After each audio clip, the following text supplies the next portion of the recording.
Good morning, good afternoon, good evening. Welcome to the IISS and this webinar on climate change, security, and multilateralism. I'm Shiloh Fetzek. I'm an associate fellow with the IISS Conflict, Security, and Development Program. We're honored to be joined today by leaders from the UN, NATO, and the EU, three multilateral institutions that have done a great deal to integrate climate security into their policy and planning across the defense, development, and diplomacy spaces. We've seen an extraordinary amount of movement on the climate security issue recently. The week before last, the Biden's Leaders Climate Summit featured the NATO Secretary General, along with a handful of defense ministers from around the world. The first leader-level open debate on the issue happened in the Security Council in February. And furthermore, there's movement beyond acknowledging the threat to looking at in detail how it can be managed and focusing on prevention. For example, the UK's recent work on defense adaptation and mitigation went into great detail on these questions. We will hear more about these plans from our speakers and how their institutions are responding. But clearly the security dimension is starting to enter the popular understanding of climate risk, along with the environmental and the economic risks and other aspects. And climate is being integrated into security, while security is being integrated as well into climate risk management discussions. This discussion would also like to explore the critical role of the multilateral system for collective action on climate security. We are asking a lot of it at the same time that it faces some pretty significant challenges. And acting preventatively on the scale that's needed requires the multilateral system to recognize the threat and move quickly on it. And yet, multilateral institutions are an arena in which many of these tensions and geostrategic tensions are being played out. There may be less agreement going forward on common values and a common good. And by their nature, many of these institutions are consensus-based, and they're democratic institutions and necessarily represent people of different political persuasions. And we've seen trends toward isolationism affect the UN, the EU, and NATO in recent years. What this discussion will explore is, as governments and multilateral institutions take the climate security issue and run with it, what more do we need to be considering in terms of the sustainability of these efforts? In a sense, at long last, we've gotten the climate security train in motion, but we need to spend some thought as well to the condition of the tracks and the rail network, if you will. To discuss how this issue stands, we're honored again to be joined by leaders from key institutions working on this. More comprehensive bios are in the invitation that you received. We're joined by Asako Okai, who's the UN Assistant Secretary General, the UNDP Assistant Administrator, and the Director of the Crisis Bureau. In this role, she leads UNDP's corporate crisis-related work and drives UNDP's vision and priorities for crisis prevention, response, and recovery.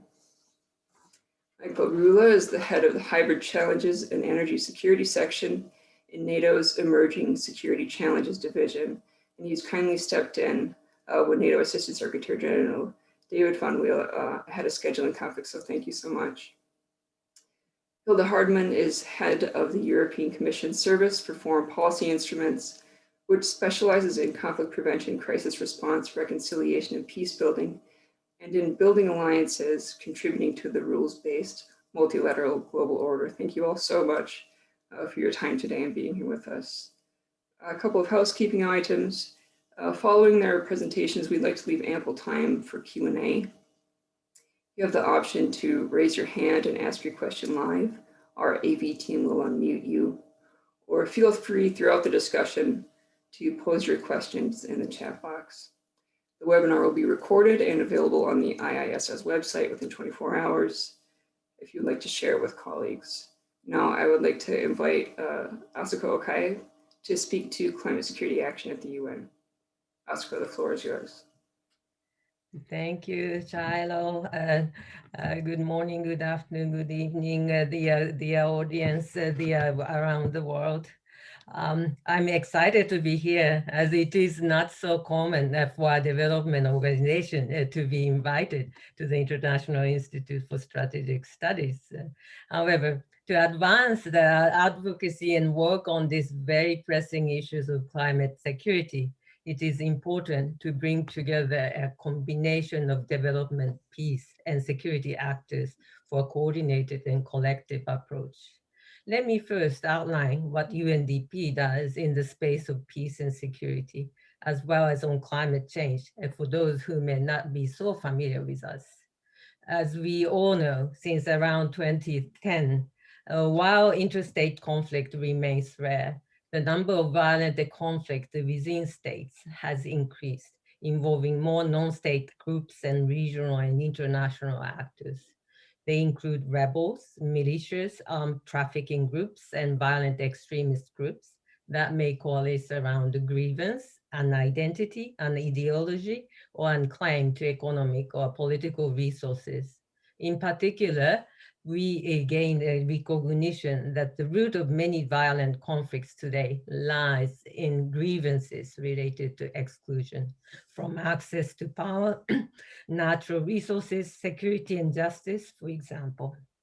UNDP anchors key cross-pillar collaboration within the UN system on issues related to stabilization, peace building, rule of law, and transitions, contributing to bringing a development approach into the implementation of Security Council mandates. Underlying our work on security is the need to advance prevention-based approaches. UNDP provides integrated prevention solutions to countries to mitigate, prepare for, and prevent conflict risks and drivers, address root causes of conflict, and build institutional and community resilience to sustain peaceful development pathways in support of political process. On climate change, UNDP has an established track record in supporting governments to design and deliver climate action under Paris Agreement. We are the biggest implementing partner within the UN system for major global funds such as Green Climate Fund and Global Environment Facility. UNDP is working with 118 countries on nationally determined contributions, making UNDP's climate promise the world's largest offer of support for the enhancement of countries' climate pledges, both on mitigation and adaptation ahead of UNFCCC's COP26. Now, on climate security. In recent years, peace and security actors, including the UN Security Council, started to understand the impact of climate change on sustaining peace.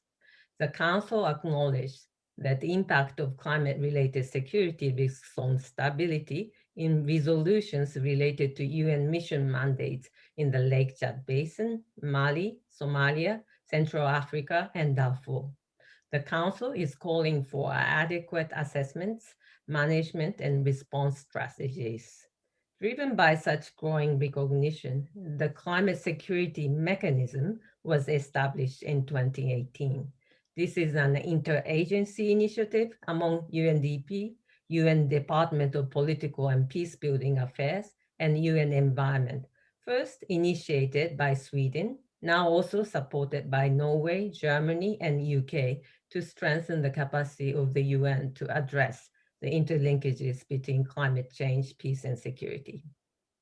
UNDP and the mechanism are receiving new incoming requests globally from Sub-Saharan Africa, Horn of Africa, to the Arab states, Central Asia, to the Pacific and Latin America. UNDP now implements climate security initiatives in 25 countries, while also providing technical support and accompaniment to 8 regional and partner entities, including UN peacekeeping and political missions. We recognize that climate stresses and shocks contribute to drivers of conflict and insecurity in a brutal, vicious cycle. This includes food insecurity and increased forced displacement, among other negative effects. Our work stream on climate security includes analysis, assessments, policy mainstreaming, and piloting efforts to integrate a climate security lens into community stabilization, prevention of violent extremism, cross-border and regional approaches. Let me provide an example in the Sahel region. UNDP is working on a regional stabilization facility for Lake Chad Basin, as well as for a Liptako-Goma Authority to scale up the range of stabilization intervention, including security sector support. To Liptako-Goma Authority, a climate and security risk expert was posted in March this year as the first dedicated expert working on climate security in the region. She's providing support to Liptako-Goma Authority to assess and develop response strategies to climate-related security risks in the region, such as the lack of access to water and land for livestock and for agriculture.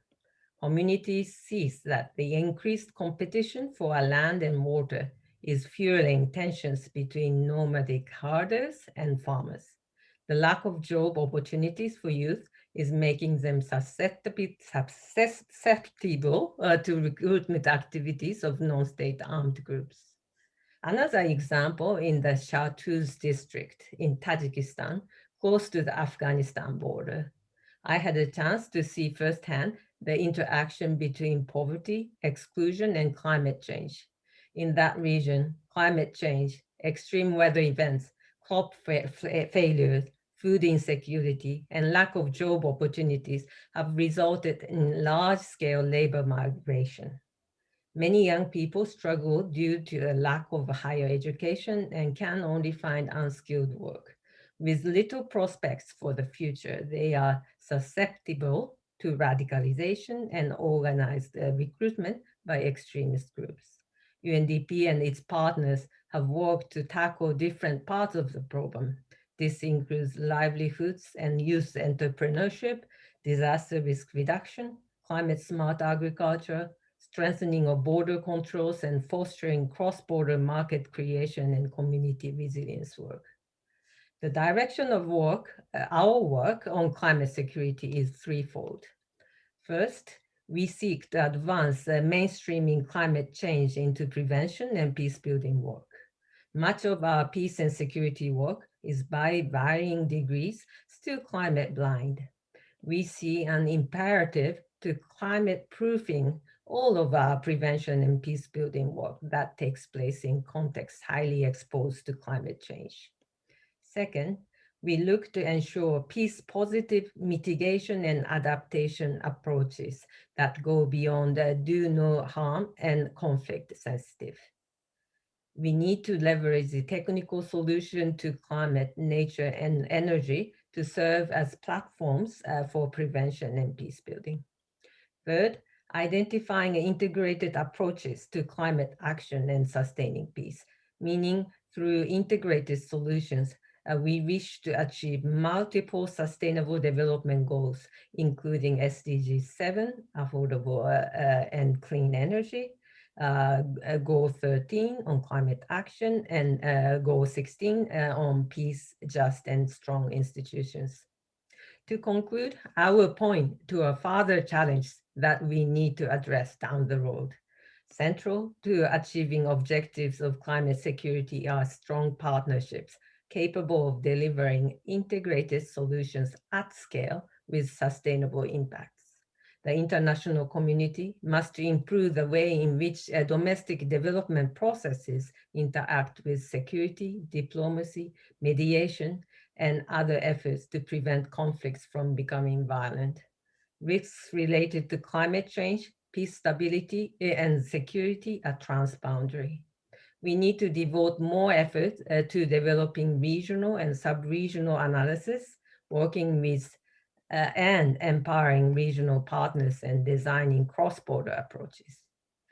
Are multilateral institutions cohesively working on these challenges now? I look forward to the discussion. Thank you. Over back to you, Shiloh.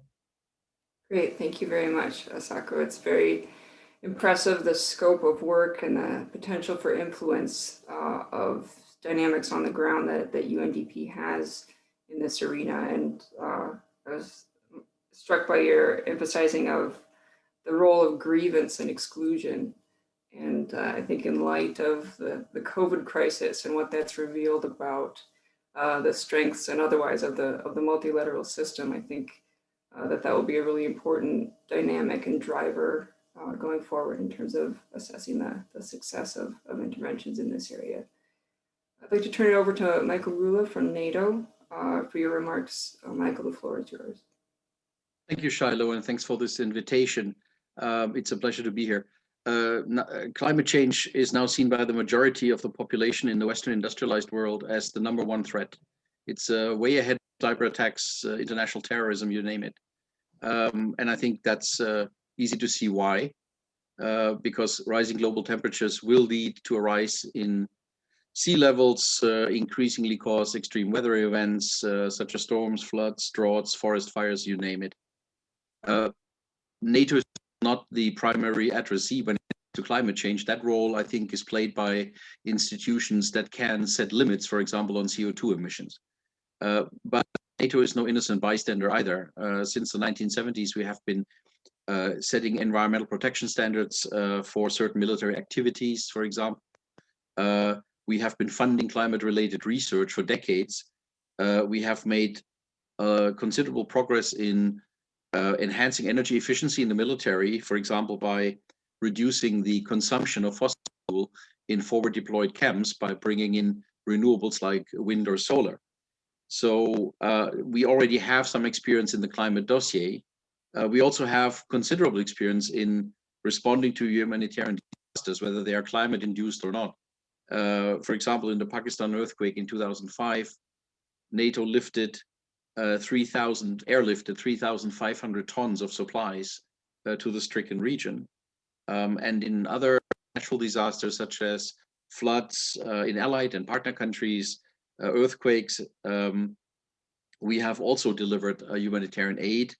And most recently, of course, in the COVID crisis, we coordinated national contributions so that they were used in the most effective way. We are also conducting regularly consequence management field exercises with allies and with partner countries. And some of the scenarios that we use are actually climate or environmental scenarios. So the idea of the exercises is to strengthen the ability of teams from different nations to cooperate across a whole range of relief operations. And this involves urban search and rescue teams, emergency medical teams, decontamination teams, and the like. This makes clear that a higher public profile of NATO on climate security is not only conceivable, but it's actually desirable. And it fits into the logic of other initiatives such as the European Union's Green Deal, which aims to make the Union carbon neutral by 2050. One should, before I say a bit more about what NATO is specifically doing, one should, I think, be wary of exaggerations, though. As we make the transition to a future that is powered by more sustainable forms of energy, armed forces will continue to consume large amounts of fossil fuel. That's simply a question of physics, I would say. And that's why a new NATO approach to climate change must not downplay NATO's most important contribution to security, namely prevention of military conflict through collective military power. Military security and environmental security, therefore, should not be pitted against each other. That said, NATO can and should demonstrate that it takes environmental concerns into account and that our armed forces are more than just a bystander to the climate debate. So what does this mean in concrete terms? What is NATO's role when it comes to meeting the challenge of climate change? I see basically three major areas. One is awareness. NATO is the key transatlantic platform for allies to identify, to monitor, and to discuss the security implications of climate change. That's why we need to integrate climate aspects into security risk assessments. We need to conduct more systematic foresight efforts on climate change. We must leverage our research, science, technology programs to support research on impact of climate change on allied security. We must increase our awareness on region-specific climate vulnerabilities, and we must analyze what climate change means for other actors, say Russia or China. Simply put, we must understand that climate change is a phenomenon that will shape every single aspect of our strategic environment, and the term mainstreaming has already been mentioned by the previous speaker, and I think that's exactly what we're trying to do. And that brings me to my second point, is adaptation. Climate change makes it harder for our militaries to perform, engaged in combat operations, training, disaster relief.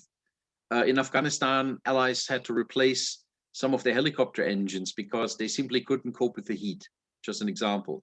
Or in the maritime domain, we have seen that the climate-induced change in the salinity of the water affects the engines of warships. But climate change will also affect the way, not only the way we operate, but also where we operate. For example, climate change, I guess that's a fair assumption, will cause further natural disasters which may require military intervention, humanitarian aid. And in addition, much of our critical infrastructure, our own NATO critical infrastructure, is exposed, for example, military bases that are close to sea level. So we must adapt, and this means incorporate climate change into our defense planning, into our procurement, into our exercises. Again, the term mainstreaming fits quite here. And at the same time, we have to enhance national resilience against climate-induced hazards, such as, for example, extreme weather. Climate change must also be reflected in our partnerships, in other words, in the relationship with non-member countries, as climate change affects many of our partner countries, and some of probably much more than it affects allies in the short term. These partner countries will be interested in working with NATO on scientific cooperation, on mitigation measures, but also on consequence management, training, and education. We have to have a catalog of options ready. Third and finally, mitigation.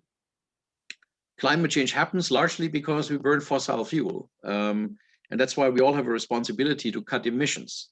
And the military cannot be an exception. Fortunately, there are technologies out there that allow us to do this without losing military effectiveness. In other words, there are many technologies that could deliver what I call win-win outcomes. In other words, less emissions, but full combat power.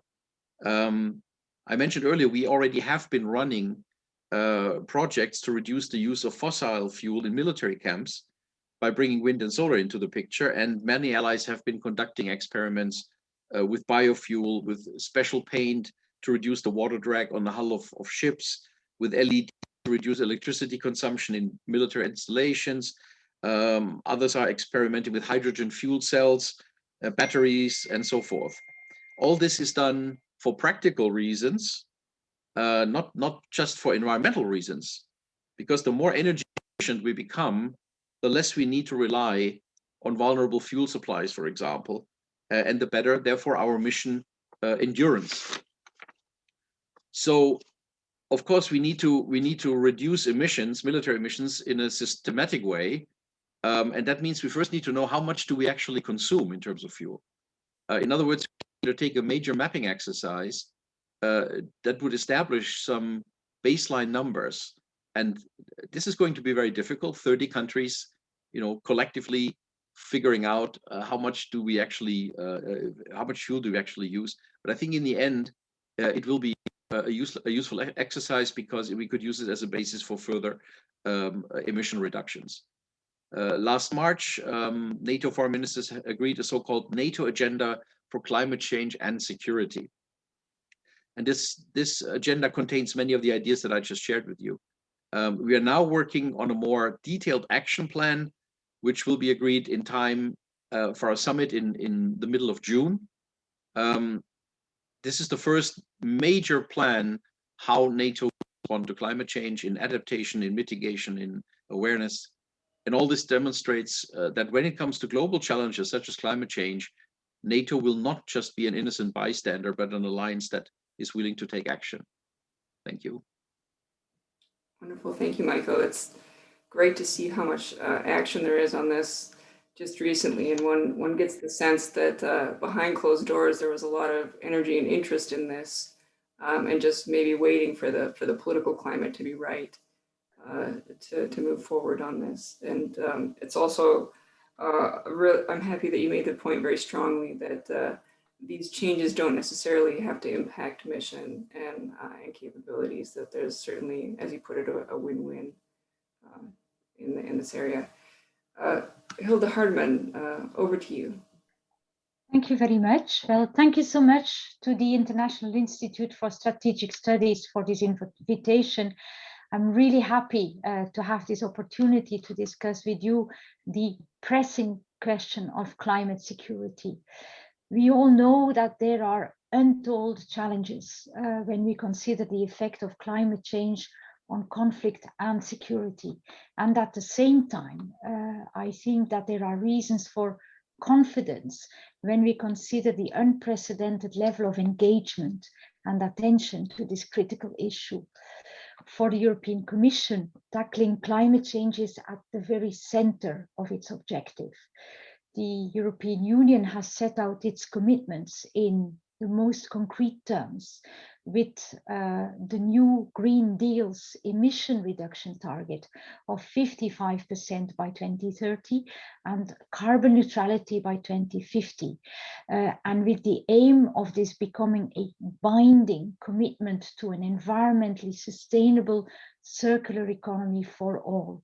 So climate considerations are really mainstreamed throughout all aspects of the European Union's internal work. But clearly working internally in the European Union is important, but not sufficient, because the EU currently accounts for 8% of global climate emissions, and that percentage is decreasing. So to have real impact, the European Union must cooperate with others. And that is why analysis, adaptation, and mitigation strategies to address climate-related security threats must be fully integrated in our external action. And that is what the EU is doing, and the service I lead in particular, taking into account climate and environmental factors and risks systematically in all its external action, working with partners to develop conflict prevention measures such as early warning systems, and supporting relevant international and multilateral approaches. This is about daily action, and it is about serious funding. The European Union's new Neighbourhood Development and International Cooperation Instrument for the period 2021-2027 prioritizes coherent policy-driven external action with a budget of some 80 billion euro. And the European Union has decided that at least 30%, so 30% of that overall budget of 80 billion for external action will focus on climate-related objectives, including when it comes to conflict prevention, crisis response, and peace building. Throughout our work on conflict prevention, crisis response, and peace building, we prioritize preventive measures. We do so, for example, by building partners' capacity to analyze specific climate-related security threats and to develop adaptation strategies to address them.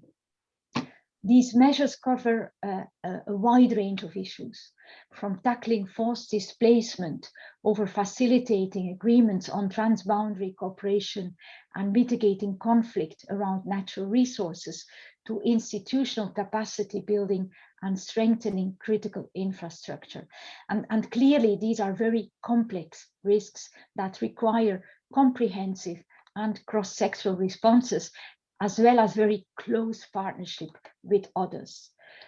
The recent return of the United States to the climate table is certainly a positive development, and multilaterally, the European Union engages actively on climate security with partners in several contexts, with United Nations, with NATO, with the Organization for Security and Cooperation in Europe, the OSCE, or with the African Union, to mention just a few. In the framework of the Paris Agreement and ahead of COP26, these ongoing exchanges of climate policy options and expertise ensure a common understanding of the specific security threats that emerge from climate change as they evolve, backed up by mitigation and adaptation measures to tackle climate-related security risks. And likewise, when it comes to security and defense in the more narrow sense of the word, the EU's climate change and defense roadmap contributes to the broader EU agenda on the climate security nexus. It does so through the actions and presence of our common security and defense policy missions and operations around the globe. And it aligns very much with the priorities that NATO has set in this regard. Now, beyond the need for multi-sectoral and transboundary approaches, beyond the need for partnerships, policy must lead to context-specific actions to mitigate the most immediate threats while anticipating needs that evolve. And I would like to highlight one example of a really fruitful practical partnership that is our climate change and security project that we implement together with the UN Environment Programme, UNEP as it's called. Since 2017, the EU and UNEP have worked to develop tools and capacities for environment and climate security analysis and for preventive action to address conflict and fragility risks in 2 pilot countries, Sudan and Nepal, combining action at country and community level with global action. We are now looking to scale this action up geographically, delivering science and environmental analysis to inform EU and UN conflict prevention and peace building initiatives in several regions that are vulnerable to climate-related security threats. Concretely, this is about mapping and understanding climate change and fragility dynamics, proposing policy responses and institutional measures at regional, national, and global level, and about supporting community resilience and dialogue processes to build consensus among stakeholders around the changes that are needed to address environment-related risks to peace and security. This partnership is thereby one of the first to take action on climate change and security at country and community levels and combine that with engagement on global policy influencing, and that is really key. We are keenly aware that the challenges are tremendous and time critical, and they are at the very center of the EU's action and attention at home, but also throughout everything that we do externally with, I would say, thousands, tens of thousands of concrete actions in different places of the world. So the EU is really strongly committed to making a real difference, working across sectors, prioritizing resources, and working hand in hand with partners across the globe. And I think that that is the only way that we can address the topic with any hopes for success. So thank you so much for this occasion, and I look forward to our exchange. Thank you. Thank you so much, Hilde, for that tour of all of the really exciting action happening at the EU level. All of you stressed partnerships and the role that has in your work on the ground. And I wanted to perhaps dig into that question a bit more. It's really clear from all of your presentations that the understanding and awareness around this nexus is permeating the work and having similar impacts across your respective institutions in terms of understanding the problem and working through your remit in how to address it. I want to ask around how multilateral institutions can be strengthened to better prepare for addressing the broader dimensions of this risk nexus. Looking ahead, do you see this momentum that we see at the moment progressing apace, or do you see challenges on the horizon in terms of prioritizing the issue, resourcing it adequately, or even sharing a common understanding of how important the issue is to prioritize? How do you see the multilateral system adapting and adjusting to this new dynamic and this new set of threats in light, again, of some of the geostrategic competition, including north-south tensions over inequalities, calls for justice, and what also might be loosely characterized as East-West tensions in the EU and NATO, which again are consensus bodies. And we're seeing some emerging political trends toward polarization, tension around isolationism, and the degree of investment that's needed for a preventive stance. I think there's certainly a scenario in which climate impacts compound some of the challenges and vulnerabilities in the multilateral system and make it more difficult to respond to this issue. Each of you has multiple decades of experience within your respective institutions, and you've seen a lot of issues come and go and changing of political winds. From your perspective on the inside now, what are you most concerned about in terms of what you see on the horizon, what needs to be prepared for and addressed, given some of the challenges that may lie down the road in order to ensure that this momentum goes forward from the moment that we're in now? And Asako, I'll start with you first. We'll go in the same order. Thank you. Thank you, Shiloh. It's been fascinating to hear from Michael and Hilde that that points to the same direction. I think we need to strengthen partnership, but there's a lot that we need to do intentionally and in a targeted way. First and foremost, we need to get data analytics and the early warning system right to inform planning and action. At this moment, it's climate security work has just started. People are getting awareness of it. The community still remains small and niche.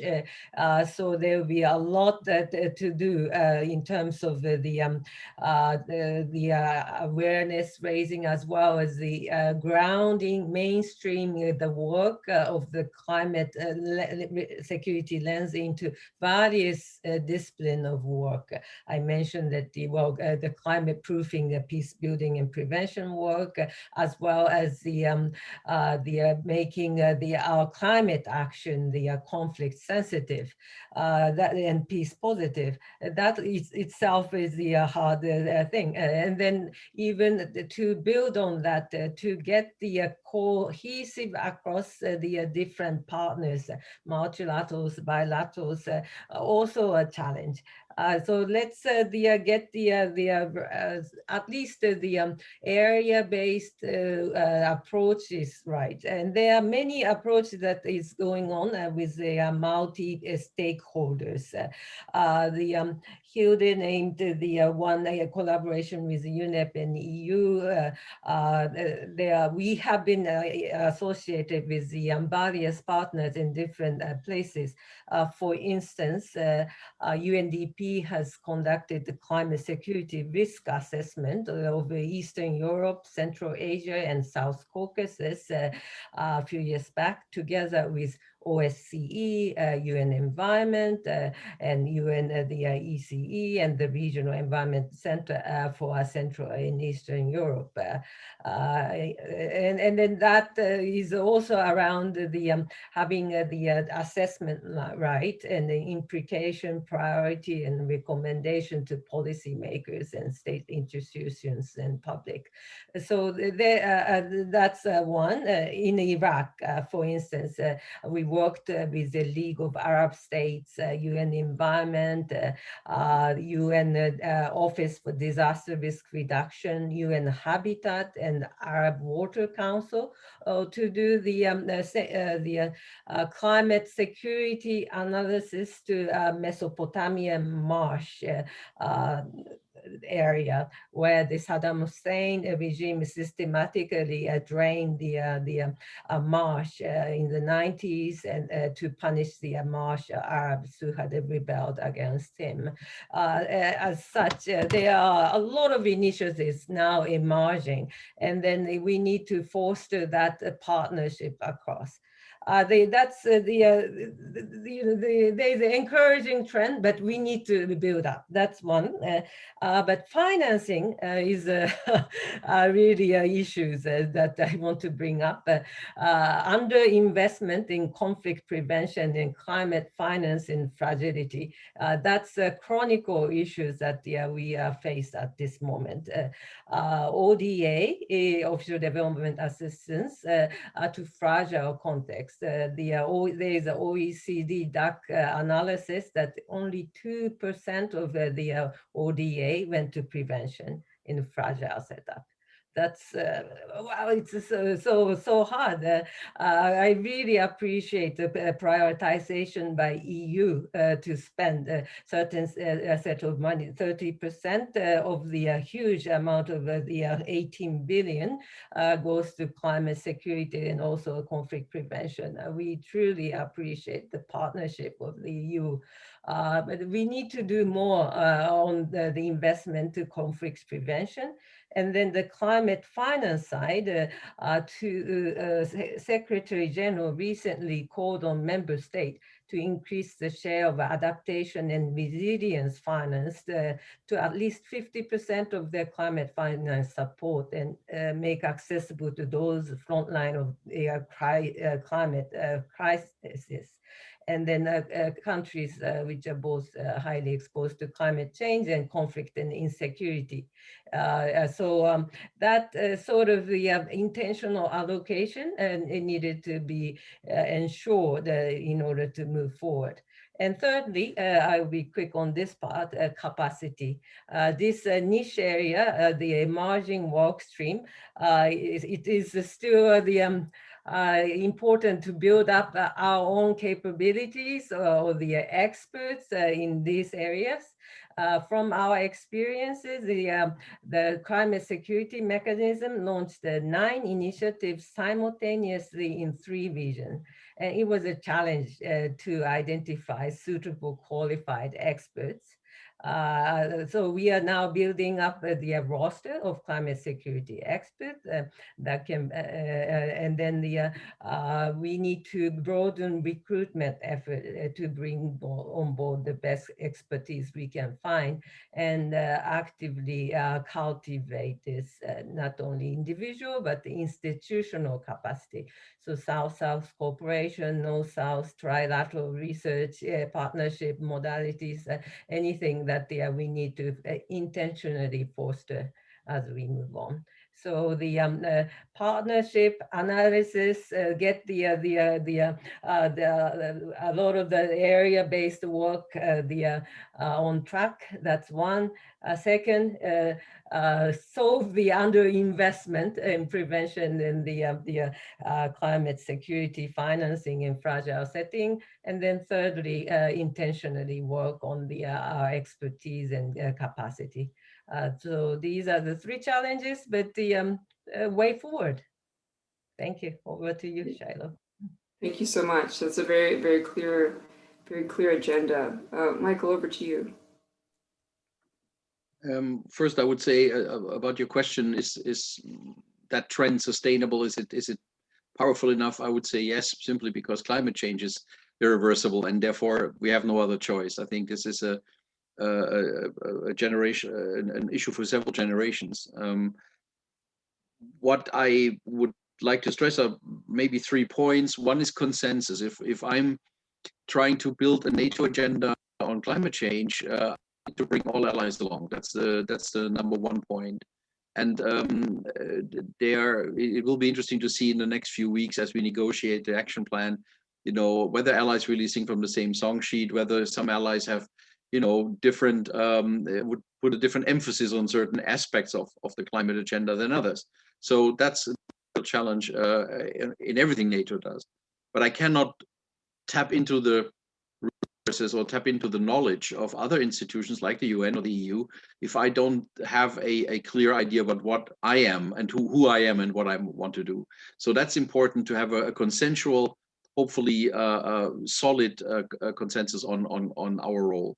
The second is also looking at beyond NATO. As you all agree, it's an issue that goes far beyond any individual institution. is we should not militarize climate change. I'm quite I'm quite aware of the view of NATO sometimes in other parts of the world, and so we should not create this impression that we are going to fight climate change with military or anything like that.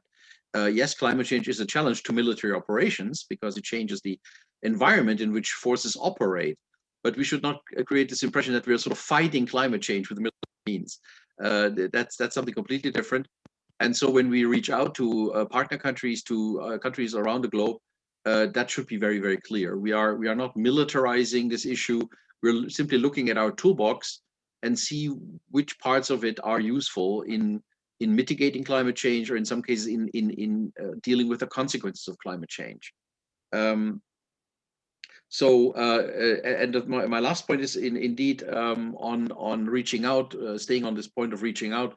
One of the proposals of the Secretary General, one of the ideas of the Secretary General in a package of ideas, which he calls NATO 2030, is actually on the climate side to have maybe annually a huge sort of global conference with all the major stakeholders like the UN, like the EU, like partner countries, dedicated to the common awareness of climate change. I think this would also help address misperceptions, eventual misperceptions about NATO, looking at this from through too much of a military lens. I think having a kind of an annual or any regular meeting with all the key institutional stakeholders will help mainstreaming on a global level, mainstreaming climate change and security considerations in a way that is non-threatening to everyone. Thank you, Michael. That's a fantastic idea. I second the Secretary General on that. Very important agenda. Hilde Hardeman, over to you. Thank you very much. Well, the points that I will add are not very different from those of my colleagues. First, about partnerships and alliances. Climate is or tackling climate change and climate security is a truly federating goal across generations. It was already mentioned, across societies, across different persuasions. It is really something that can people bring together for a positive goal. It's a huge challenge, so we need everybody who can contribute to contribute. Multilateral action is very important. Different multilateral organizations need to cooperate, exchange, be it analysis, be it research, but also use their comparative advantages. At the same time, this is, I think, one of the rare areas where overlap really does not harm, because it's such a huge challenge. As long as we all pull in the same direction and can go for an integrated approach, we need absolutely to scale up everything that we are doing, build capabilities. And it is also a topic, you were speaking, Shiloh, about tensions in different directions in the world, but addressing climate change and climate security is a topic that is useful also in more difficult relationships, because it is a topic that really can unite, where there can be win-win approaches, and where certain things, take for instance the example of circular economy, where it's really possible to work from different directions for the same goal. So climate issues can help in certain contexts to overcome divergences. And I would like to mention in this context also the Sustainable Development Goals. These goals are really applicable to everybody, whichever place in the globe, whichever place countries or regions have in development, Sustainable Development Goals bring people and countries and organizations together and are a sort of neutral point of reference. That's my first point. My second point, financing. Indeed, we need money for this, loads of money, and we have to put our money where our mouth is. We are now all in the pandemic, but everyone is preparing to build back better in their different ways. So it is crucial that climate-related concerns are very, very, very, very high in the recovery after the pandemic. That's my second point. And my third point, and I think it's a point that maybe has not been mentioned yet, a key challenge that we see in the European Union is the speed with which all of this is happening. We are all aware that it is an issue. We are all working to deal with it. But if we are not careful, this climate change wave will go faster that we are able to react. So we need a very fast mobilization, awareness, funding source to be able that we will be the ones who will address climate change rather than climate change addressing us, so to say. So that's what I wanted to add, federating goal, importance of partnerships and alliances, putting our money where our mouth is, also in the building back after the pandemic, and then the need to be crucially aware of the need for speed. Thank you so much. Thank you, Hilde. Yeah, that's a very important point to emphasize, that the climate science is presenting an ever more concerning picture of the pace of change that we're dealing with here, and seeing this most recent push of action on recognizing and addressing climate security, I think is encouraging, but we shouldn't slacken the pace in any way. I'd like to invite our audience to raise a hand if you have a question, and we have one perhaps directed toward Hilde around what are the threats from corruption and organized crime on the work with climate security, and what can be done about it, including problems from within some stable authoritarian states, as well as fragile states. Yes, thank you so much for the question. Well, corruption, organized crime are an issue everywhere, anytime in history, I would say, when there are new opportunities. If we are speaking all about the need to act, to spend money to address these goals, then obviously there is money in circulation to tackle those goals, and it is tempting always for certain players to make abuse of that. So given that here in this case failure is really not an option, we have to be even more attentive than we usually are to those issues and deal with them. I spoke about climate as a federating goal. We have seen in a number of let's say more less rule of law based context that concerns relating to climate can be a useful point of reference for people to plead for that rule of law and for more transparency. So a topic that requires particular attention in this specific context. Thank you for the question.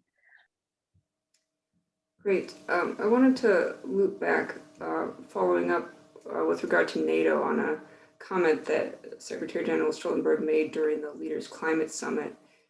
He spoke about the goal of improving data sharing and analysis amongst NATO partner countries, investing in research and undertaking an alliance-wide assessment. And I wonder, Michael, how you see potentially this sort of information sharing shaping and improving cooperation and partnerships, and if you foresee potentially this being a point of geostrategic competition in terms of understanding how climate security is affecting different parts of the world and shaping security institutions' response to that. Well, first of all, as I said, you need to have a baseline understanding of what climate change means. You need a baseline understanding of which are the regions that are most likely to be affected, the allies or in partner countries or further afield. Example of the Arctic, which is, some people say it's the epicenter of climate change. What does it mean if the Arctic becomes ice-free in the summer and new passages for shipping arise? Some people would say, well, great, Greenland was called Greenland because it used to be green. Others will say, oh my God, this is going to be all kinds of geostrategic competition. It's going to mean accidents, oil spills, whatever. So you can look at it from different angles. So that is important, that we look through the good and the bad, so to speak, together. But then also, of course, a long-standing advantage of having 30 countries, member countries, and among the same number of partner countries in NATO is best practice exchange. Everybody can has national experience on various issues related to climate change or to defense development, procurement. And we should cultivate that best practice exchange much more. And I think we have to, once we look at climate change in all its facets. If some ally has very interesting results with, let's say, biofuel, I'm just making this up now, then NATO is a good forum where these results can be shared. If it's a bad experience, you could also share that, because then it means other nations don't have to make the same mistake. So getting, I think, exchanging data, exchanging experience, both among allies, but then also with partner countries, I believe is a very important factor of NATO's of how NATO will go about wrapping its head around climate change. We have a lot to share. We haven't done as much as we probably can, but I think there is a willingness now, and a growing willingness to do just that. So I'm quite optimistic in this regard. Now, we are our main toolbox, simply due to the nature of NATO, will be always predominantly military. So much of that toolbox may not be terribly relevant for fighting or meeting the challenge of climate change. But we need to very systematically look at that toolbox and see what is useful and what is not. Where do our partners come in? What expertise can they bring to the table? They're, as I said, they're often more hit by climate change than most allies are. If you think of the Northern African region, for example. So they're coming in as people with specific regional expertise, and they may also come in as demandeurs sometimes and say, could you help us out in this or that, on this or that issue? So I think we just have to cultivate what we have cultivated in NATO for 72 years, and now partnership mechanisms for almost 30 years. We just have to mainstream climate change into that culture. Great, thank you so much.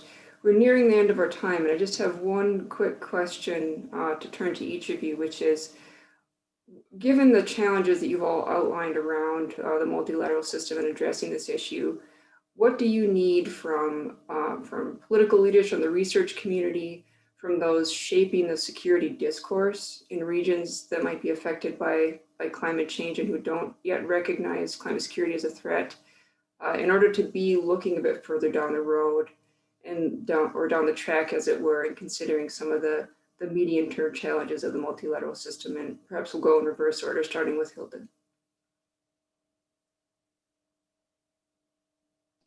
Thank you very much. Well, from our political leaders, we need a loud voice on how important this is, and at the same time, also a clear voice that it is possible for us human beings, if we do what we can, if we use our means wisely, if we think things through to address these challenges, that from our politicians. When it comes to the research community, obviously, the more we know, the better we can measure and target our actions. So from the research community, a clear focus on climate and climate security related issues with, if possible, actionable follow-up points. Thank you so much. Thank you. Michael? Yeah, same here. Basically, it's about political buy-in. Politicians going ahead, showing their willingness to change certain overcome ways of working, but also, as was said earlier, by putting the money there, showing that it's not just a political, rhetorical commitment, but a true commitment that may cost something. I think as climate change is irreversible. We all feel it. We may feel it less now, but maybe some regions may feel hardly anything now, but others will feel it very badly, and sooner or later everybody will be affected. So we can't. I think there's no time anymore to say we'll wait, or we'll wait for better times or whatever. We have to show, and I think every institution has to show that it has a stake in climate. And I think the more we do this, and the more we do it together, the more, I would say, indisputable it becomes, even for climate skeptics. And I saw there was another question on Russia. President recently spoke about the melting of the permafrost, which is a huge problem for Russia. We had, when we still had better days in NATO-Russia relations, we looked at joint exercises about climate-induced natural disasters. So even countries that sometimes may not be terribly interested in climate change or see it as a distraction, no, I think they all, when they look closely, they all see that they will be affected. And so you look around and see how can you best share this burden of meeting the challenge of climate change. Thank you so much, Asako. Being the last, not much new to add. Political buying, money, the doing together. For that, I would emphasize the evidence-based. So for the researchers, rather than discussing whether it's has an impact or not, if it is the impact, then what we can do about it. So I agree with Hilde's point that the clear focus on an actionable point with evidence and data, foresighting the future-oriented work to guide us, incentivize our work on the action point. So evidence-based research plus the maybe use of behavior science or insight to incentivize our work and then amplify. That would be my suggestion. Thank you. Well, with that, I'm afraid we're out of time. Thank you very much to all of our speakers, Asako, Hilde, Michael, for your time and your contributions today. This won't be the last of the IISS's events that focus on climate and security. And again, on behalf of my colleagues, thank you for joining, and thank you to all of our audience for being with us today as well. Goodbye.